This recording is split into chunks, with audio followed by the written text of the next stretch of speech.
নাটোর সদর উপজেলায় ৫ বছরের এক শিশুকে ধর্ষণের অভিযোগে অভিযুক্ত ফুচকা ব্যবসায়ী শরীফুল ইসলামের বিচার দাবিতে মানববন্ধন ও বিক্ষোভ করেছে এলাকাবাসী। বৃহস্পতিবার সকালে এলাকাবাসীর আয়োজনে নাটোর শহরের কানাইখালী পুরাতন বাসস্ট্যান্ড এলাকায় আয়োজিত মানববন্ধনে বক্তারা বলেন, বিচারহীনতার কারণে আজ ধর্ষণের ঘটনা দিন দিন বেড়েই চলেছে। আজ শিশু কন্যাদের নিয়ে আতঙ্কিত অভিভাবক সমাজ। তারা অভিযুক্ত ধর্ষকের দ্রুত বিচার দাবি করেন।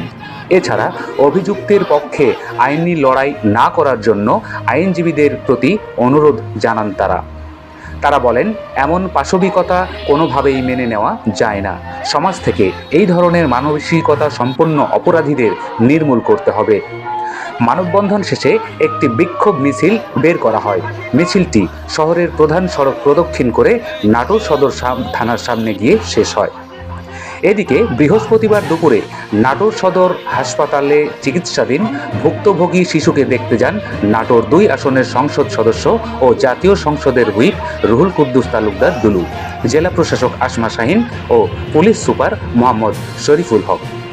পরিদর্শনকালে হুইপ দুলু সাংবাদিকদের বলেন, দ্রুত সময়ের মধ্যে এই ঘটনার সর্বোচ্চ বিচার নিশ্চিত করা হবে। পাশাপাশি ভুক্তভোগী শিশুর পরিবারকে প্রয়োজনীয় সহযোগিতা করা হবে। এর আগে ভুক্তভোগী ওই শিশুকে ধর্ষণের অভিযোগে বুধবার রাতে নাটোর সদর উপজেলার মদনহাটা এলাকায় অভিযুক্তকে আটক করে এলাকাবাসী। পরে তাকে গণধোলাই দিয়ে পুলিশে সোপর্দ করে তারা। উল্লেখ্য, গত মঙ্গলবার বিকালে ফুচকা খাওয়ানোর লোভ দেখিয়ে সদর উপজেলার মদনহাটা এলাকায় ৫ বছর বয়সী ওই শিশুকে ধর্ষণের অভিযোগ ওঠে শরীফুল ইসলামের বিরুদ্ধে। ভুক্তভোগী পরিবারের পক্ষ থেকে জানানো হয়, ঘটনার পরে ধর্ষণের শিকার ওই শিশু তার রক্তক্ষরণ সহ পাশবিক নির্যাতনের বিষয়টি পরিবারের সদস্যদেরকে জানায়।